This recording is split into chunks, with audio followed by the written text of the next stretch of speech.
एक आदमी बड़ा सुंदर घर बनाया बड़े ही मेहनत से, और अपने गुरुजी को बुलाया। कहा, गुरुजी आप चरण रख दें और ताकि हम गृह प्रवेश कर लें, हमारा घर का उद्घाटन हो जाए। क्योंकि जो व्यक्ति धर्म से जुड़ा होता है, अध्यात्म से जुड़ा होता है, उसकी कोशिश होती है कि हम कुछ भी अच्छा करें, कुछ भी बनाएं, कोई भी काम करें तो संत गुरुजनों से उसका आरंभ हो। तो उसने नया घर बनाया और संत को, अपने गुरु को आमंत्रित किया। कहा, गुरुजी गृह प्रवेश करा दीजिए। गुरुजी आए। कहा, वाह, घर तो सच में तुम्हारा बढ़िया है। इस गांव में इतना बढ़िया घर बनाया, बढ़िया पर्दे, बढ़िया शीशे, बढ़िया मार्बल, सब कुछ बढ़िया, फर्नीचर बढ़िया।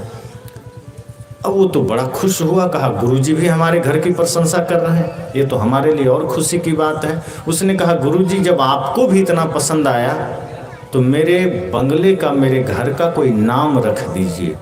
संत ने कहा, देखो बस इतना ही ठीक था, आगे अब हमको कुछ मत कहो, क्योंकि हम लोग जो नाम रखेंगे तुम्हें पसंद नहीं आएगा। उस आदमी ने कहा, बिल्कुल पसंद आएगा, आप नाम रख तो दीजिए। आप जो भी नाम देंगे मुझे पसंद आएगा। संत ने कहा, नहीं आएगा, क्योंकि तुम जैसा सोचते हो हम वैसा नहीं सोचते हैं। तुम जगत को जिन आंखों से देखते हो हम उस आंख से नहीं देखते हैं। तुम जगत को जिस दृष्टि से देखते हो हम उस दृष्टि से नहीं देखते हैं। आंखें तुम्हारे पास भी है, मेरे पास भी है, लेकिन हमारे और तुम्हारे देखने का तरीका बिल्कुल अलग है। जैसे अभी देखिए, आप मोबाइल लगा है, कैमरा चालू है, हम जो कुछ बोल रहे हैं एक कैमरा रिकॉर्ड करके चैनल के माध्यम से जो हमसे जुड़े हैं, नहीं जुड़े, सब जगह ये जा रहा है। तो जैसा मैं हूं वो ये वैसा ही लेके भेज रहा है। ऐसा नहीं है कि मैं जैसा दिख रहा हूं इसमें कुछ उटपटांग दिखा रहा है, हूबहू ये तस्वीर ले रहा है। कैमरे की जो आंख होती है वो आपकी हूबहू तस्वीर ले लेती है, उसमें कोई परिवर्तन नहीं होता, बल्कि आपको और खूबसूरत बना के ले लेता है। लेकिन इसी कैमरे की जगह में यहाँ एक्सरे मशीन होती और मैं इसके सामने खड़ा होता तो जो मैं दिख रहा हूं वैसा बिल्कुल फोटो वो नहीं लेता। कैमरे की आंख जो फोटो लेगी वो बाहर का लेगी, लेकिन जो एक्सरे मशीन की आंख होगी वो भीतर का फोटो लेती। आप किसी आदमी की खूबसूरती को देखना है तो कैमरे वाले फोटो मत निकालना, उस आदमी का एक्सरे करवा लेना चेहरे का, पता चल जाएगा वो कितना खूबसूरत है। अपना ही फोटो देख के आप डर जाएंगे ये भूत कौन है। तो एक्सरे मशीन की एक आंख होती है, एक कैमरे की आंख होती है। कैमरे की आंख में जगत बाहर का दिखता है, एक्सरे मशीन में भीतर का दिखता है। संत ने कहा, मेरे पास वही एक्सरे मशीन की दृष्टि है। तुम बाहर की आंखों से जगत को देखते हो, इसलिए तुम्हें सब कुछ चमक दमक मालूम पड़ता है, तुम उसमें रीझते हो, तुम उसमें भूल जाते हो। लेकिन मैं भीतर की आंख से, विवेक की आंख से इस जगत को देखता हूं और मुझे जन्म में ही मृत्यु नजर आती है, मुझे उत्थान में ही पतन नजर आता है, मुझे फूलों के खिलने में ही कुम्हलाना नजर आता है, मुझे बनने में ही बिगड़ना नजर आता है। मैं जीवन की सच्चाई को साथ साथ देख लेता हूं, इसलिए मेरा मन अटकता नहीं। इसलिए तुम मुझसे अगर नाम पूछोगे तुम अपने भवन का, तो मेरे से थोड़ा सा उल्टा हो जाए। उसने कहा, नहीं गुरुजी, आप पर भरोसा है, विश्वास है, आप कोई अच्छा ही नाम देंगे। संत ने कहा, नहीं मानते हो तो मैं जो नाम बता रहा हूं रखना पड़ेगा। वो आदमी सोचा होगा गुरुजी कोई प्यारा सा नाम दे देंगे, जो लोग बंगले बनाते तो रखते हैं, कई लोग मातृ छाया या माता पिता का आशीर्वाद, इस तरह से कुछ नाम रख लेते हैं। उसने भी सोचा कि गुरुजी इतने महान हैं, गुरुजी अच्छा ही नाम बताएंगे।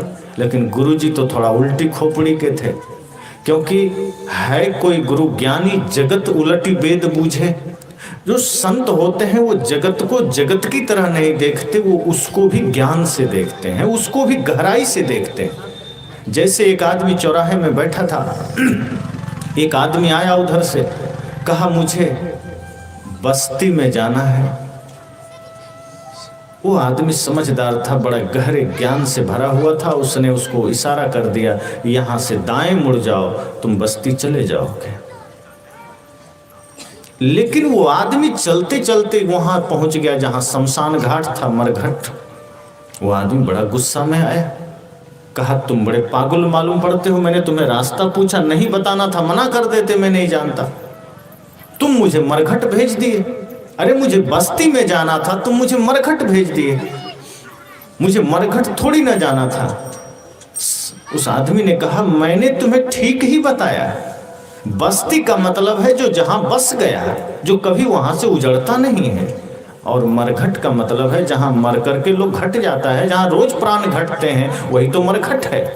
तुम जिसे बस्ती कहते हो, गांव कहते हो, वहां लोग रोज मरते हैं, वहां रोज प्राण घटते हैं, तो वो तो मरघट है। और तुम जिसे मरघट कहते हो, मैं उसे बस्ती कहता हूं, क्योंकि एक बार जो वहां चला गया वो वहां से कभी उजड़ता नहीं है, वो बस गया। संत की खोपड़ी थोड़ी उल्टी होती है। संत ने कहा मेरा नाम तुम्हें पसंद आएगा? उस आदमी ने कहा बिल्कुल आएगा। संत ने कहा फिर तुम अपने घर का नाम रख लो भूत बंगला। जैसे ही संत ने कहा अपने घर का नाम भूत बंगला रख लो, उसका तो दिमाग खराब हो गया, वो तो गुस्से में लाल हो गया। कहा गुरुजी, आप गुरुजी हैं इसलिए छोड़ रहे हैं, इतना प्यार से हमने घर बनाया, जीवन की सारी गाढ़ी कमाई हमने लगा दी, इतनी श्रद्धा इतनी भक्ति से आपको हमने आमंत्रित किया, घर का नाम रखिए, आप तो मजाक किए जा रहे हैं, ये भूत बंगला कोई नाम है? संत ने कहा मैंने कहा था ना मेरा नाम पसंद नहीं आएगा, इसलिए कहा इसका क्या मतलब है, आपसे पूछा तो कुछ भी बता देंगे। संत ने कहा मैंने ठीक ही बताया, ये भूत बंगला ही तो है। भूत का मतलब क्या है? भूत वर्तमान भविष्य, हम भूतकाल बोलते हैं ना, तो भूत का मतलब जो चला गया, बीत गया। ये घर तुम्हारा भूत बंगला ही तो है, आज तुम बनाए हो, तुम कब तक रहोगे जरा विचार करो। संत ने बड़ी गहराई से समझाया, कहा मेरी उम्र 50 की है, हो सकता है 50 वर्ष और जी लूंगा। संत ने कहा उसके बाद कौन रहेगा? कहा मेरा बेटा रहेगा। कहा तुम्हारा बेटा कब तक रहेगा? कहा 60 70 100 वो भी रह लेगा। कहा उसके बाद कौन रहेगा? कहा मेरा पोता रहेगा। कहा जब एक आए एक जाए, जिस घर में कोई अस्थाई न रहे वही तो भूत बंगला है, वो बंगला कहाँ है? संत ने बड़ी गहराई से समझाया कि जब तुम इस सच्चाई को समझ जाओगे कि जिसमें लोगों का आना जाना बना रहे, जहां कोई अस्थाई न रह सके, वही मुसाफिर खाना है, वही भूत बंगला है, फिर तुम नाराज क्यों होते हो? जीवन की सच्चाई को देखो, जीवन की सच्चाई को समझो और जीवन को आनंद से जियो। जो पल मिला है उसे दूसरों की शिकायत में मत बिताना, जो समय मिला है उसे दूसरों की निंदा में मत बिताना, दूसरों की बुराई में मत बिताना, दूसरों की निगरानी में मत बिताना। जो समय मिला है उसमें स्वयं की समीक्षा करना, जो समय मिला है उसमें स्वयं को देखना और स्वयं को संवारना, स्वयं को सजाना। जैसे घर को सजाते हो बड़े ही प्यार से, संत कहते हैं, वैसे अपने ही जीवन को सजाना, अपने विचारों को सजाना, अपने आचरण को सजाना। घर न सजा पाओ कोई बात नहीं, कपड़े थोड़ा कम कीमत का पहन लो चल जाएगा, भोजन साधारण कर लो चल जाएगा, लेकिन मन गंदा रह गया नहीं चलेगा। मन को जरूर साफ रखना, मन को जरूर निर्मल रखना। और जो जीवन को सजावट, जैसे ये पंडाल सजाया गया, पर्दे लग गए, खूंटों में कपड़े लपेटे गए, लाइटें लग गई, बाजा का व्यवस्था हो गई, तो ये बाहर की सजावट है। लेकिन जब जीवन की सजावट होती है तो कैसे होगी? बानी मीठी हो, हाथों से सेवा हो, दान हो, आँखों से सद्गुरु संत माता पिता का दर्शन हो, पैरों से तीर्थ की यात्रा हो। और वो तीर्थ कौन सी है? साहब ने कहा पवित्र मन से उठा हुआ हर कदम तीर्थ है। ऐसा नहीं कि आप गंगा के दर्शन जाएं तो ही तीर्थ होगा, ऐसा नहीं कि आप द्वारिका जाएं, प्रयाग जाएं तो ही तीर्थ होगा, गंगा सागर जाएं तो ही तीर्थ होगा, कामाख्या जाएं तो ही तीर्थ होगा। संत कहते हैं नहीं, पवित्र मन से उठा हुआ हर कदम तीर्थ है।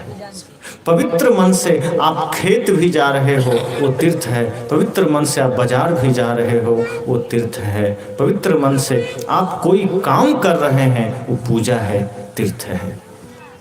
तो जब पवित्र मन है वो हमारी सजावट है, पवित्र विचार हमारी सजावट है, प्रेम हमारी सजावट है। जीवन में प्रेम है, समझना हमने जीवन को सजा लिया। जीवन में न्याय है, सत्य है, समझना जीवन को हमने सजा लिया। यही जीवन का सौंदर्य है। जिस जीवन में प्रेम है वो जीवन सबसे सुंदर जीवन है, वो सबसे खूबसूरत जीवन है। और जिस जीवन में नफरत है, घृणा है, वो सबसे बदसूरत जीवन है। संत कहते हैं इसलिए अपने अपने जीवन को देखना, दूसरे को मत देखना। जो समय मिला है उसे प्रेम में लगाना, भक्ति में लगाना, सेवा में लगाना, राष्ट्र चिंतन में लगाना, राष्ट्र भक्ति में लगाना, न्याय में लगाना।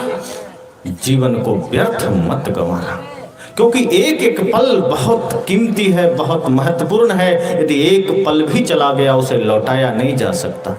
और कौन जानता है जो सांसें चली गई है वो आए, जो सांसें गई है वो आए, कौन जानता है। पलक जो उठती है फिर गिरे या जो गिरती है फिर उठे, कौन जानता है। एक एक पल का क्या ठिकाना है, क्या भरोसा है। इसलिए संत जन कहते हैं कि आपको ये मौका मिला है कि जीवन को बेहतरीन ढंग से जिए, तो वर्तमान में जिए और होश में जिए और अपने आप को देख करके जिए कि हम क्या कर रहे हैं, हमारा मन क्या कर रहा है, हमारे कदम कहाँ जा रहे हैं। आप दूसरों को देखना छोड़ दीजिए, फिर आपका समय व्यर्थ चला जाएगा। यदि आप ये देख रहे हैं कि पड़ोसी ऐसा कर रहा है, वैसा कर रहा है, या आप ये देख रहे हैं कि सामने वाला ये है, वो गांजा पी रहा है, बीड़ी पी रहा है, तंबाकू खा रहा है, एक आदमी खैनी खा रहा है, तंबाकू खा रहा है, और संत कह रहे हैं कि तंबाकू छोड़ दो, तो वो आदमी बगल वाले को देख रहा है कि तुम तंबाकू खाते हो, छोड़ देना। वो खुद भी खा रहा है, उसको ये ध्यान नहीं है कि मुझे छोड़ देना है, वो दूसरे को देख रहा है कि तुम छोड़ देना। संत कहते हैं तब जीवन में परिवर्तन नहीं आएगा। यदि आप किसी भी रिश्ते को जीते हैं, पिता पुत्र, भाई पति, कुछ भी, पत्नी माता दादा दादी, जिस रिश्ते में हैं, आप यह समझिए कि पहले मुझे बदलना है। यदि आपने यह ठान लिया कि पहला परिवर्तन हमें लाना है और वो भी अपने समय में, ये मत सोचना कि कल कर लेंगे। अगर आपने किसी चीज को कल पर टालना शुरू कर दिया, कल पर आपने फेंक दिया है, तो आज क्या होगा कोई नहीं जानता।